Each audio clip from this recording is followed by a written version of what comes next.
Hello and welcome to the Herdline Podcast, hosted by Trace Johnson and the Herds Headset. Thank you so much for tuning into today's episode where the Headset and Trace talk all things Marshall athletics. Be sure to follow us on X and subscribe to us on Apple Podcasts, Spotify, iHeartRadio, or wherever else you listen to podcasts. Now, sit back, relax, and let's talk the herd. Welcome back to the Herdline Podcast. Trace and the Herds Headset with you as we are joined by a very special guest in former two-time first-team All-Conference USA performer, former NFL player, and future soon-to-be 2026 Marshall Athletics Hall of Famer, Mario Harvey. Very happy to have him on. He was, I know, speaking for me and probably the Headset both, one of our favorite players of all time from Marshall football. No question about it. So we're very excited to have him on here. So before we get into anything too deep, Mario, how's it been going for you here lately, man? Man, it's been good, man. It's been a blessing. I'm still here, giving back to the community. So I'm just happy to be here. That's awesome. Can't ask for more than that. I mean, that's doesn't get a whole lot better than that kind of stuff for sure. And Right. we're happy to have you on to get a nice conversation started. We got some nice stuff lined up for you to ask you. We want to hear your perspective on some things, and it should be a really good conversation. So I'll turn it over to the Herds Headset for his first question, and we'll just go back and forth, and we'll see where we go. I appreciate it. Yeah, so Mario, first of all, again, congratulations on your induction to the Marshall Athletics Hall of Fame. Excited for that to be able to happen. That's an honor that I think is long overdue for you. And I know a lot of Herd fans are very excited to celebrate your career on that weekend. We appreciate you taking the time to be with us today. I'm sure you're a busy man, so it means a lot to us. But my first question is this. I like to start from the beginning because, fans know the player, they know your stats, they know all that good stuff. But sometimes they don't really know the person that is, behind the helmet. So tell us a little bit about your upbringing. What was life like growing up, and who were some people in your home or community that first sparked your love for football? And looking back now, maybe coaches, family members, mentors that invested in you and helped kind of shape you into the player and also the man that you are today. Well, that's a lot to cover, but I'm from Georgia. I'm from Forsyth, Georgia. Born in Macon, Georgia. Raised in Forsyth, Georgia. It was just. I was already like a little rough kid coming up. Not for it, just a little bit of both. You know what I mean? But just a rough kid. Always horse playing rough. My mom and dad used to always tell me, I'm too rough and with other kids and stuff like that. But went to school one time. I think it was like in the third grade. All my friends were wearing their little jerseys and stuff like that. And I just came home and be like, "Hey, Dad, I want to play football." And it just took off from there. Just from seeing everybody else wearing their jersey to school, and I was like, "Oh, shit, I want to wear my jersey to school too." I want a jersey. Yeah. So they kind of started the journey out. Typical kid coming up, in and out of trouble. And just, like I said, just learning experience. I always had both of my parents in the household.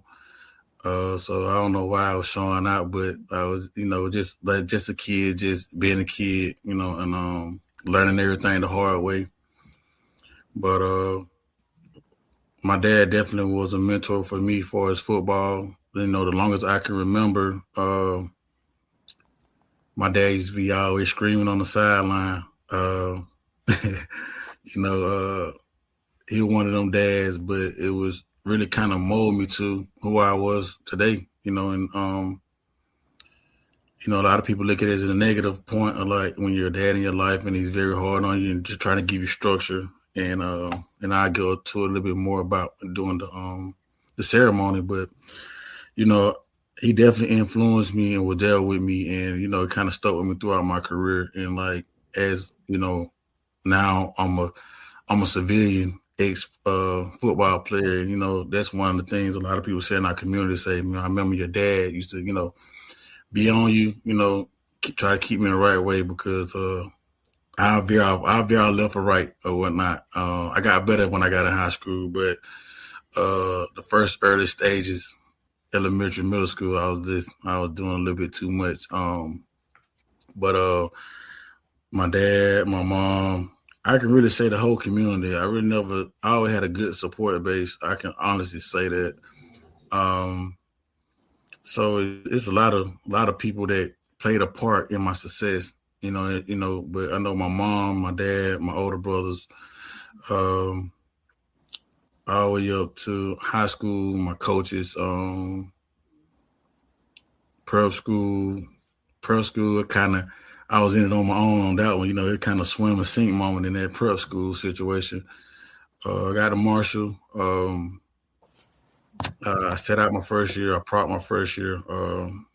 So, I leaned on my brothers, my prop brothers, and I leaned on, me just being an average student and the people around me just being a regular student for that 1 year kind of helped mold me and teach me how to be a college student, and then the following year, and Coach Gale definitely played a role in that prop year because he stayed on my bumper.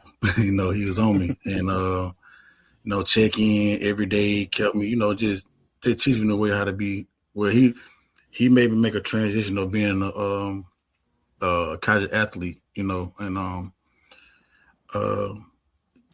when I started actually playing, I had the support from like a lot of people in the community. Coach Snyder, he gave me my scholarship, my first scholarship, and he trusted me, and hope I made him proud.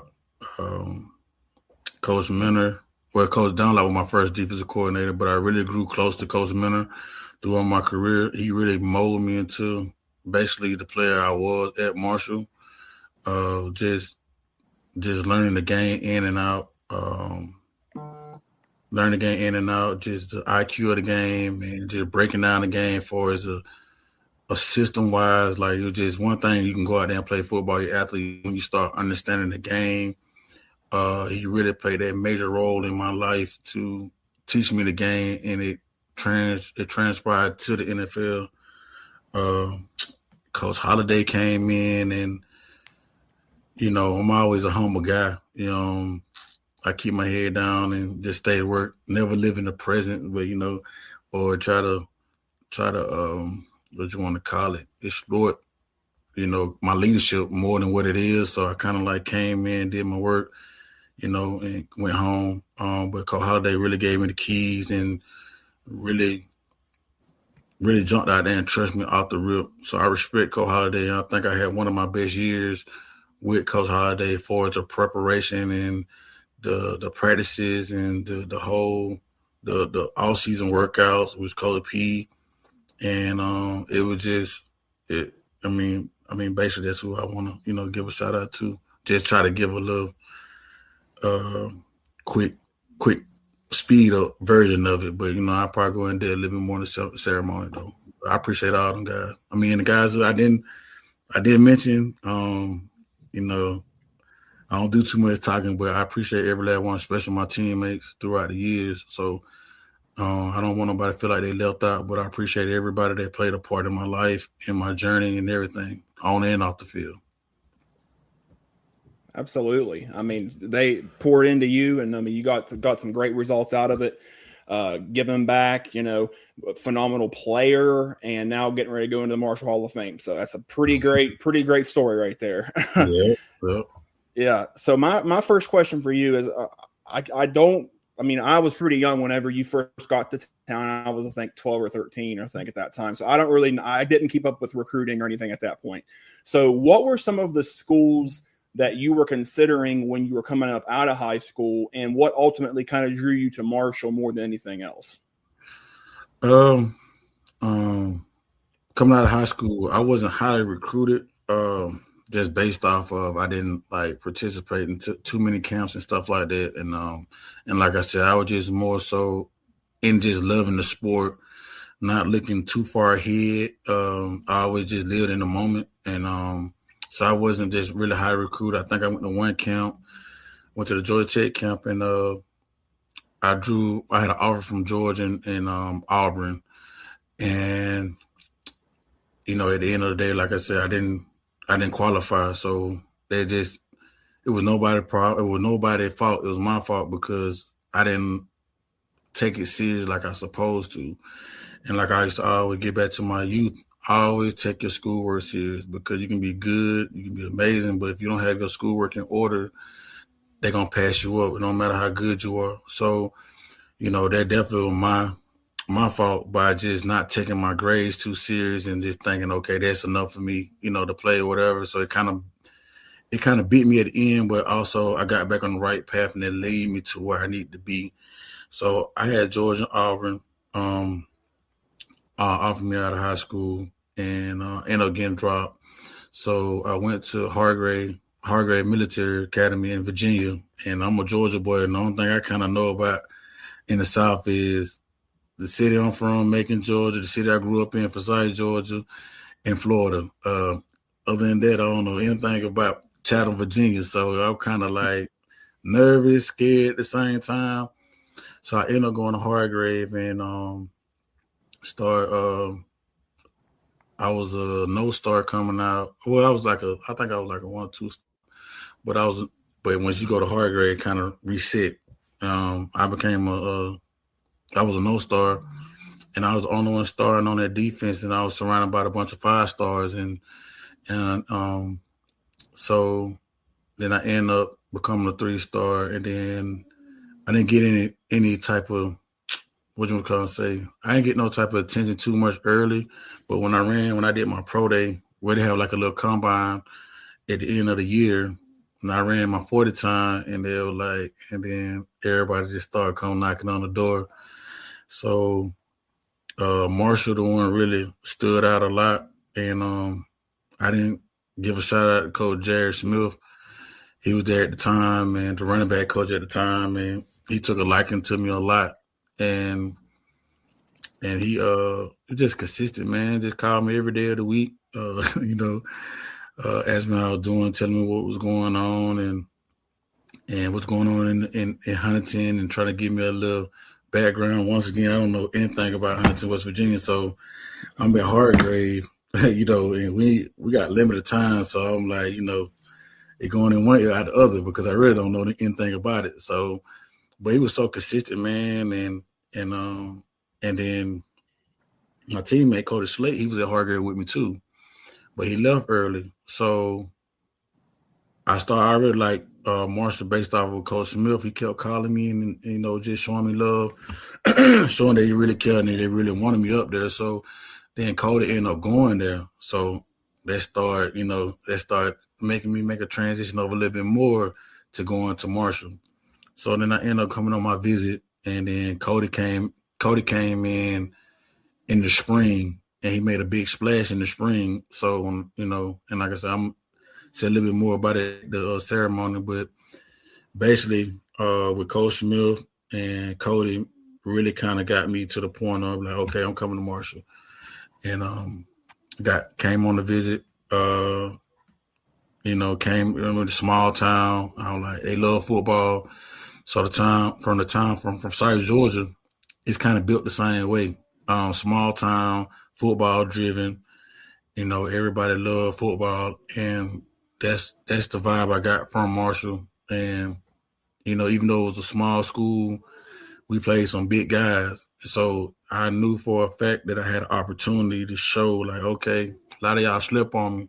So these big teams we play, I'm gonna make you pay. You know what I mean? I'm gonna make y'all know my name since y'all slip on me. So that was a good opportunity for me. So it was a lot of different key factors, but majority of me making my decision was by Coach Smith and Cody Slate.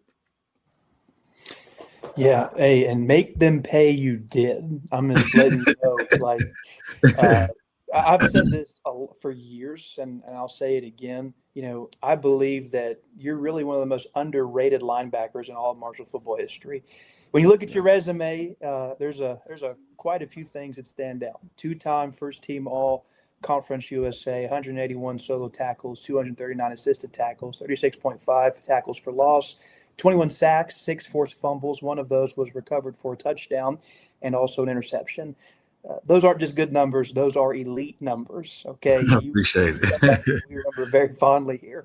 So my question is, when you look back on your career, what's the one game that stands out above the rest? Like maybe it was your biggest statistical game. Maybe you just kind of were in the zone where it felt like you could do anything all day long. What's that one game that you play here at Marshall where you just look back and say, that's the best college game that I've ever played? Man, I know that's a hard question because you had it is. That's a special moment, but the game that really just really do it for me. And even though we lost, and it hurt me how we lost too. When we played West Virginia my senior year on ESPN, like it was just like I was just all over the place, like just they couldn't block you. They couldn't block me, and I was just going crazy. I don't know. Like you said, I was just in the zone. I'm getting sacks. I'm getting quarterback rushes. Tackling real good. 3rd and 1 stops. Just the energy was there, and even though it didn't pan out, like it's supposed to, but especially with WU being our rival, and going to Marshall, y'all diehard Marshall fans, man, it like you got people on your own campus wearing that WU, and it kind of do something to you. You know what I mean? Like, come on, bro, really? Even if I could say this one time, I was at matter of fact, I was at the UGA game when Marshall came and we played last year, and I seen the guy walking with a WU shirt on. I'm like, hey, bro, this ain't the time for that. You know what I'm saying? Let us have our moment, Jesus. So it's like just being in Huntington and just seeing everybody. There's a lot of WU fans at Marshall on the cover. You know what I mean? So it's like, just for me to go out there and just dominate that game like that is very special to me because I understand the history, and just the history behind it, and be able to do it on a national platform for everybody back at home too. So I can say that even though we didn't win, they hurt us bad, but it hurt me bad. But I can say that's probably the best game like ever, especially at home too. So it's like it stuck with me. Yeah, that was. I remember it well. I mean, you definitely were unstoppable in that game. The whole defensive line and the whole front seven was just unstoppable that whole game. I mean, they just they couldn't block any of them. Yep. And it's just unfortunate the way it turned out. But yes, individually, you were a beast. Of course, a beast that game. So thank you. Absolutely. So I wanted to ask you a little bit about your freshman season in 07 where you get to play. You make a pretty big splash in that year. I remember especially that East Carolina game that year. That was a breakout game big time because nobody thought we had a chance to beat them. We beat them by like 20. It was a great performance. So talk about like, how that transition, you go from sitting out in 06 and playing to 07. How did you make that transition seamless as a freshman? I mean, like I said, I always been the kid, kind of just stayed out the way and just kept my head down, put the work in. I was big on trusting the process, even though it got rocky. I ain't gonna say that freshman year got rocky for me. But like just earning, and I had to learn how to earn the coach's trust, and you've been a teenager at the time, and everywhere you been, you can play, you can, and you practicing with these guys every day, so like, okay, I'm better than him, or I know I can compete with him too. Like, show me some love now, you know what I mean? And no shot to nobody else because whoever was in front of me, they deserve that spot. So, but just me being a teenager and thinking the way I was thinking at the time, I just wasn't ready. So it was like, I'm coaching and developing kids now, and I know how big it is for, I got to learn how to trust you. So if you making plays, but also busting certain plays too, I can't really trust you. So that was a process I didn't understand, but it was a transition, man. They kept putting me out there little by little, and I just kept on, proving myself over and over again. Every chance they got, I try to make sure that I made an impact on something. I don't care if it was a tackle for loss, or I had to run down a tackle, I had to show my speed, I had to show physicality, I had to do something to make myself stand out on film. So I'm like, okay, I'm gonna start feeding them more and more and more. So like I said, the rocket part, I get into it, like I said, the ceremony.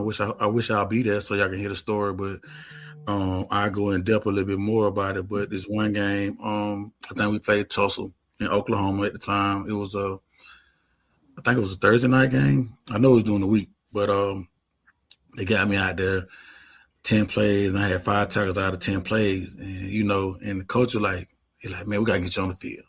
Mm-hmm. But they didn't.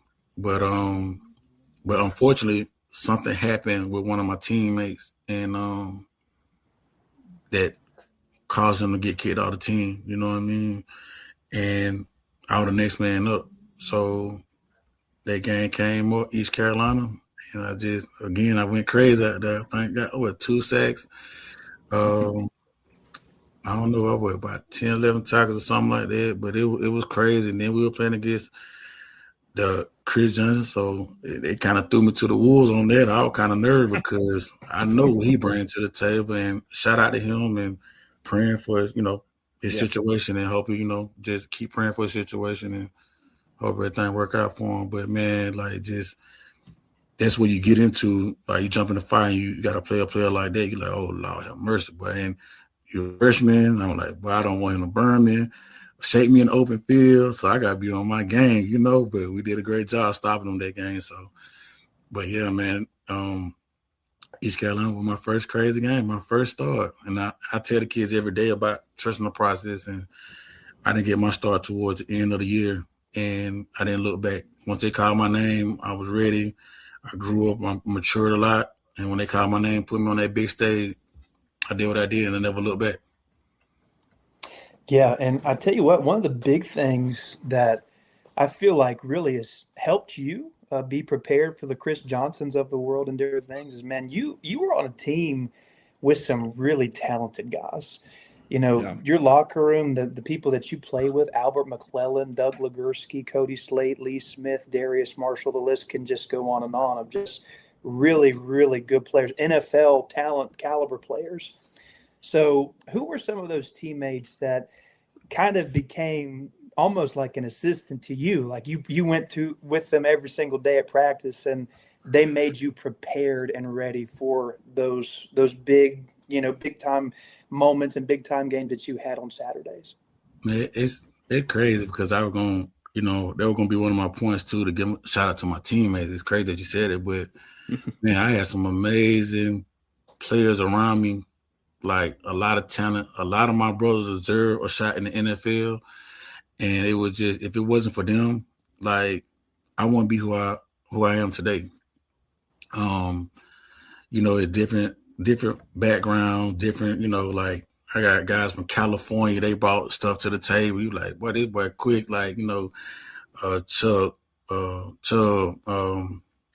like, it's crazy, you know what I'm saying? And they come in and do what they gotta do, and then I'm like, oh, I gotta step my game. Or you got all them boys from Florida.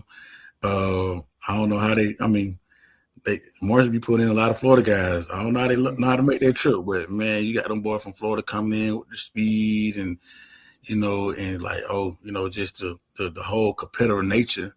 We always sharpen our tools, man, and it's just like we always was that close to being great. And eventually we got to that point, but we got through that transition. My Georgia boys, DQ, D Marshall, JoJo, we had our own little competitive nature against each other, you know what I mean? Just try to hold each other accountable, and they brought the best out of me. So it's like every day at practice, so they were talking trash, like, oh, we're going to do this, we're going to do that. All right, man, let's do it then, you know what I'm saying? And, we'll get to the point of, we may go out there and race on foot after practice. It's just so competitive. Like, like the Darius Passmore, Tavares Thompson's, like, I can go on and on. Mike Jennings, Vinny Kerr, like, I can go on and on about, like I said, too much don't like to drop names because I don't want to leave nobody out. But all my Herb brothers that I really went through, like, DJ Wingate, Michael Janik, all the young boys. I mean, it's so many of my brothers, bro, I love and respect, man. And like I said, I don't want to leave nobody out because, I don't want nobody to feel like, I didn't respect them. Every last one of them I love. So, man, every last one of the guys that came through my path, I learned something from them. I soaked up some game from them, and just, bro, it's crazy, man. All of them sharpen my tools, and we competed every day at practice. And just got better. Even though we didn't compete at practice, we competed over in the village. You know what I'm saying? Like, oh, let's go. We outside in the grass, or we compete in volleyball, or you know what I'm saying? It's always competitive, man. It just don't matter where we went. It's all competitive. So, man, I just all of them, man. I said all of them, like, I played a major part, getting me ready for like the Chris Johnsons and all the other guys. Yeah, absolutely. And the Conference USA was filled with just great players at that point, man. There was a lot of talent in that league back in those days, no doubt about it. So my next question is, your first couple years, the program's still trying to get things figured out a little bit. That was a point where we were really, really close to being good. And then your junior year, we end up getting to the Little Caesars Bowl and all that. And, that was a nice transition to getting back to the postseason. So talk a little bit about just what was going on at that time. What, in your opinion, do you think was holding you all back for those couple years? And what was the difference maker that ended up getting you all to that point where you get back to the postseason? When I was young, I really didn't understand, but as I got older, learned the game a little bit more, deeper in the game for just on the business side and coaching side. I just think we're just not just being consistent for as on the front page for like the coaching style, and because we had 3 different coordinators in my career. I had 2 head coaches, and I just thought that it just wasn't being consistent enough. You know what I mean, to kind of build around what we got. Because every time we get a new coach, it's always a new. The new coach will always think different. He always got his own mindset of what kind of players you want, what kind of system you want to run. So, like, I had 3 defensive coordinators in my career, so I had to learn 3 different defense throughout my career. So it's like 1 year, 2 years, then we got to learn a whole new system by the season kickoff. You know what I mean? So it's kind of like, okay, offensive coordinator, the same thing. You have one offensive coordinator, and then next thing got another offensive coordinator. So these guys got to learn a whole new system within a couple of months. You know what I mean? So it's like for us to be able to just stay consistent and learn our system in and out, so we can play fast and be great at what we do.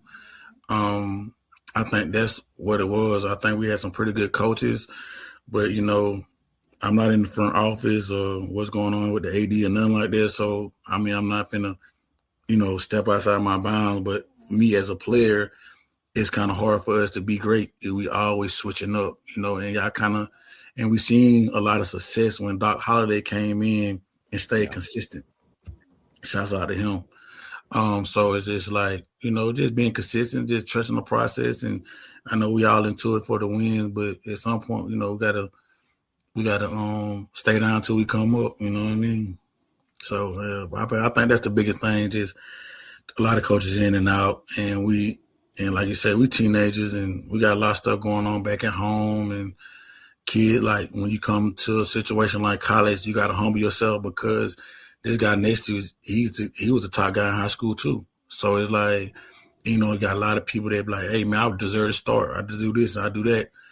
And with all that going on, plus knowing new systems in and out, it's a lot. So, and you gotta be a student too. So it's a lot. And I think we just being consistent, learning the system in and out, and like, cause we had a lot of games that we lost, we beat ourselves just off of more errors in the game, busted plays, and they just come back to it. What we're saying is being consistent, building our foundation, and down till we come up. So. Yeah, no doubt. And that's something that I think Tracy and I have talked about. We did a little bit of a retrospective on Coach Snyder, and we actually talked to Coach Snyder a little bit too. And he got the same kind of sense from him. He agreed the same kind of sentiment that the consistency was just difficult. But with that said, 2009 was a good season for the Herd. We'd been a number of years without going to a bowl game and different things. And Trace mentioned it a couple of seconds ago about how you guys were able to get to the postseason. And so, after several difficult seasons, here you are. You're playing in a place where it's not really that far away from Huntington, the Motor City or the Little Caesars Bowl in Mm-hmm. Detroit. And you're playing not just any team, too. I mean, you're playing against a historical rival that Yep. Marshall and Ohio have like the most history than any other team with Marshall. So, what that season mean inside of the locker room? Because it felt like finally that you were getting some success that you were not getting in years prior. You weren't fully over the hump, but you were getting there. So Right. talk to me a little bit about that season, and talk to me a little bit about just the excitement of finally going to the postseason, playing in a bowl game that Marshall fans had not seen for a number of years. Right. Man, it was crazy. It was crazy. Like I said, it was Coach Miller, defensive coordinator, Coach Miller, second year. So like I was just saying, like just being consistent, going into the system, going back into the season with the same system we've been running for 2 years, kind of helped us out a lot. But it was a major accomplishment for us because, coming to Huntington, you're gonna hear about the Randy Mosses, the Chad Penniman, Ryan Leftwich, and all those seasons back in the day. You know what I'm saying? So it's like, well, we got some big shoes to fill, and Yeah.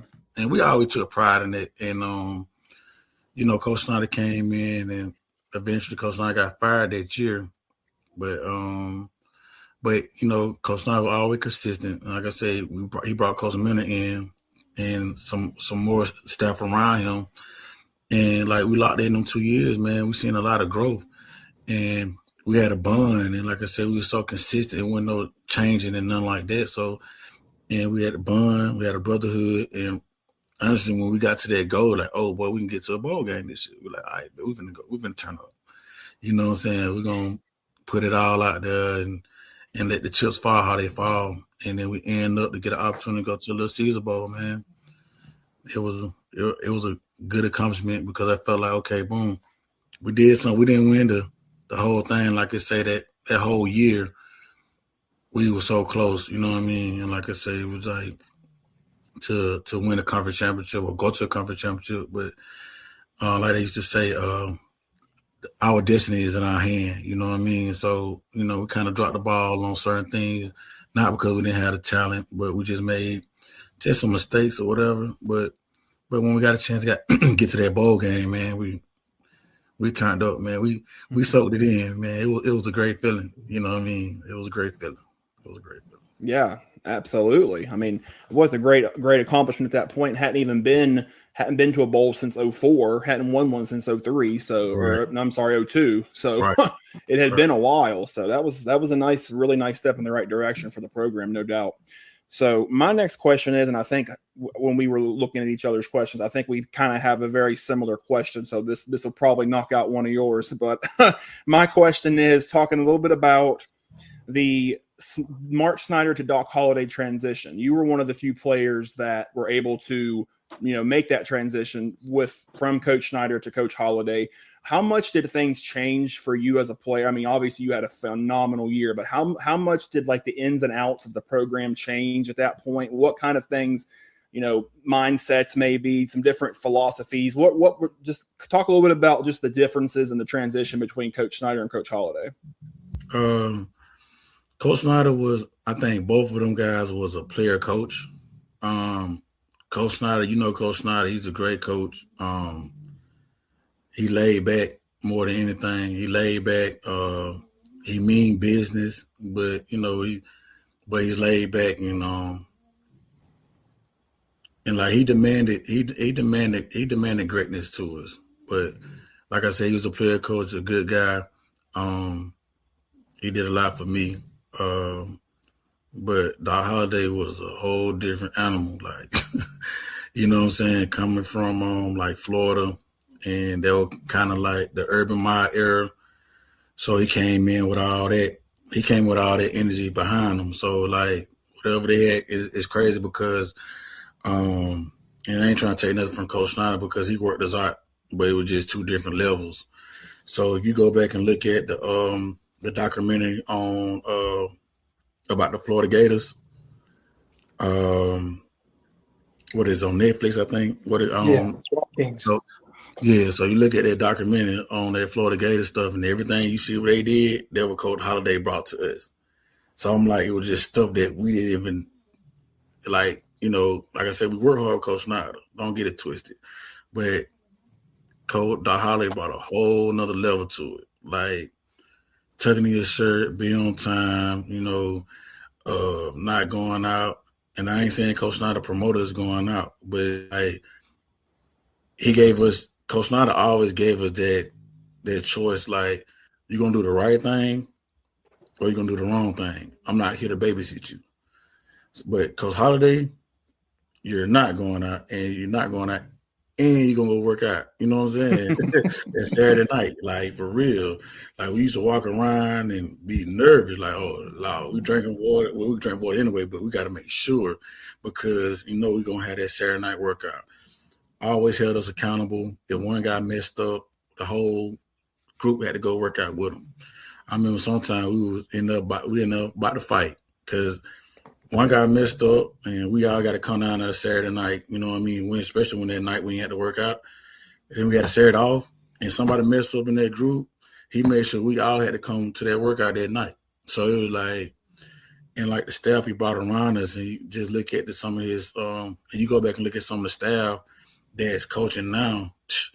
We had some crazy coaches, bro. Like we had some great coaches around the offense side of the ball and defense side of the ball. Just go look it up. You know what I mean? Like, but Coach Holiday, he brought that energy from like his standards. Like he didn't say, "Oh, we Florida Gators, we Marshall," but if we want to be great, we're gonna take the steps that these boys took. Y'all gonna go through what they went through. And I'm not trying to sit here and what you want to say. I'm not gonna change my way because we at Marshall University. You know what I mean? If y'all want to be a big program, y'all gotta start acting like a big program. And once again, like I said, I'm not taking nothing from Coach Snyder, loving to death because he gave me an opportunity, to feed my family for the rest of my life. So, but you see, the proof is in the pudding. When my senior year and how Marshall took off in that little span of time, man, it was crazy. So it's different things, man. Coach Holiday, he brought that energy every day. I don't even know how he did, but he did, bro. He did it, bro. Well, like you said, he had a lot of energy, and it led to you having a lot of success because your story did not end at just Marshall. Right. You were able to play for a couple of years, really put together a nice NFL career. And so you were able to go to a couple of destinations. I personally remember you most as an Indianapolis Colt. That's where you spent the majority of your time. Yeah. So just kind of walk us through that journey of going to the league. I mean, that's a dream come true. That's something that, I'm sure that you were dreaming about as you were walking around your school with your jersey on as a kid. So talk about just how awesome that was. Any memories or moments that stand out from your time in the NFL? Yeah, I mean, I had some great moments. My journey, my career, kind of crazy though. You know what I mean? I went and started out with the Steelers. It was the lockout year, and so honestly, I didn't really know how to prepare as an NFL player. I'm thinking like college, but it's more of a bigger business than I ever thought it was, and way more like I'm gonna say accountability, and you got to be more. It's not college is more structured. You know what I'm saying? NFL is like you on your own. You gotta do what you gotta do. Like you gotta use your resources. And at the time, I didn't have no resources to try to prepare how to be an NFL player. So I kind of cut myself short a little bit with the Steelers, but I learned from that. It was a great experience though. Went to the Steelers. Around a lot of Hall of Fame guys. In my time there, I learned a lot. I had to go quick, you know what I'm saying, and learn how to be a pro. Unfortunately, it didn't work out for me. I came back home. I came back to Marshall after the preseason. Came home, worked out with my homeboy, Tavares Thompson, T-Boy. He worked me out during all season, and I kind of stayed with him and kind of got my mind together, you know what I mean? And then, like he worked me out because I kind of stay up on the radar. You know what I mean? Just stay low key. But I stayed with him, and we worked out every day. And then I got that call in think like December, January, something like that. And in like Indianapolis, Grissom, he called. He like, "Hey man, I like you a lot." Got in there, did my workout, man. Kind of the rest of history, man. And being at the coast, man, it's like I said, it's like coming from Forsyth, Georgia, coming to Huntington, going to Indianapolis. It's about the same thing. Like it's a bigger city, but it's more like built around football, more country style, which I like. I don't too much like being in the city. Too many temptations, you know what I mean? But like everything shut down like at 10 or 11. Like that's just my speed. I can really just dial in and focus. The community is great. Everybody love football. It's one of those situations like, like Marshall.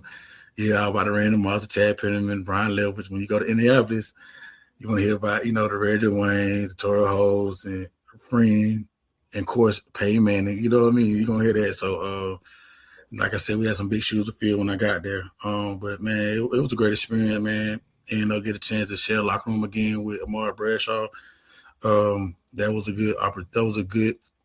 a good thing for me because of a transition I had to make. But man, I mean, it didn't finish how I wanted to finish, but I enjoyed it while I was there. You know what I mean? So, man, it was a good it was a good time. It was a great time. Yeah, absolutely. I mean, and you made a big contribution to the Colts. I remember a lot of those games. You were flying around, so you definitely contributed, no question. Yeah. I wanted to circle back to one question about your senior year at Marshall because I had this game written down, and this is a game I still think about often, about your senior year in 2010, senior day against Tulane. I'm just going to read off this stat line because it is insane. It's crazy. 21 tackles, 5 pass breakups, 3 tackles for loss, 2 sacks, and 1 forced fumble. I mean, you're dropping back into coverage with these guys. I'm just like, what in the? It was, and it's still one of the probably, I don't know, I don't rank them or anything, but it's one of the best single individual performances I've ever seen at Marshall. So I just want to hear your perspective on that game and that performance. Man, I don't know. It was that whole week I don't know. I was a nervous wreck. The whole week I was like, oh man, this is my last game. It's about to be over with. Just like I said, I always been the guy that I would not be looking too far ahead. So I live in the moment, and there's no tomorrow for me. So it's like, man, maybe my last game. I'm putting pads on.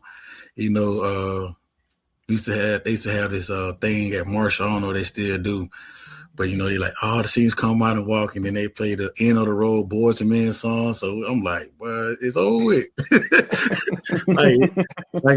We just got here. You know what I mean? I was just a prop. I was just in the towels. You know what I mean? Just walking back and forth the subway and McDonald's, and I coming to an end. And it was just, I was a nervous wreck. Like, all the way through that week, that night of, just soak everything in.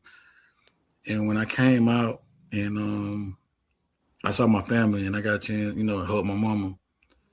And then I kind of snapped out of it. I'm like, it's on. So when I came out in the first couple quarters, man, I got them major tackles. I just got in the zone. Like, it was like, it's up. You know what I mean? And I should have been turning my head back to get that pick so I can go score. But I know it's just, okay, I'm going to be safe. I ain't going to take no risk. I'm going to be safe, just knock the ball down. You know what I mean?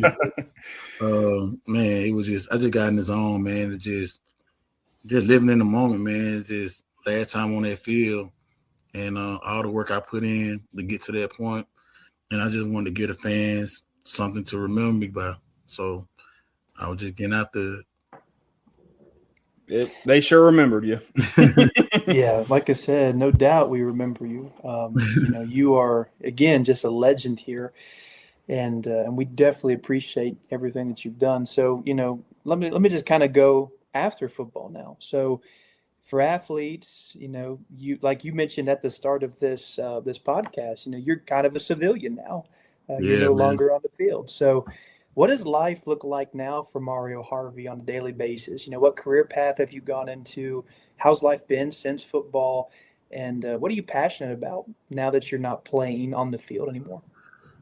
Man, when I got done with football, I just really jumped right back into the youth football scene and just trying to get them free gems back to the youth as much as possible to try to, because they don't understand the other side. If you like the hard work you put in, a lot of kids don't understand what this sport can really do for you. And honestly, I started a travel program, a travel football program back at home, and we started around COVID, but just been in the youth, man, raising my son, and just poured into the youth, man, just trying to give them the game for just the blueprint, how the steps to go. You know, a lot don't listen, but a few do listen. They've been successful and they going to school, having a great career. But that's all I've really been doing, just raising my son, being a family man, and pouring into these children. And here's a follow-up question for you. Does your son play football? I mean, is this somebody that we need to start kind of saying, hey, Coach Gibson, what are we thinking here? Let's get a little scholarship offer. You might put him on your radar a couple more years. We still in the lab. You know, my expectation for him is, you know, especially how I played the game. And so I don't know. I mean, he got a good shot, you know what I mean? But he got to do some more things for me so I can say vouch for him. But you can look for him in the future. I promise you that he gonna be all right. Trust me, he gonna be all right. We'll be watching. Yeah, he put in the work, and I'm proud of him. We got a love-hate relationship, you know what I mean? Because like I say, like I look at the game different, you know what I mean? And I know how the game can chew you up and spit you out. And I just want him to understand, like, it's a business. Not for it like, oh, you go get the money will come. But at the end of the day, it's a business. And it's trickling down all the way to the youth. High school becoming a business, college becoming a bigger business now with the NIL money coming in. And I just want him to understand, like, okay, this is what you want to do. This is what you got to prepare for.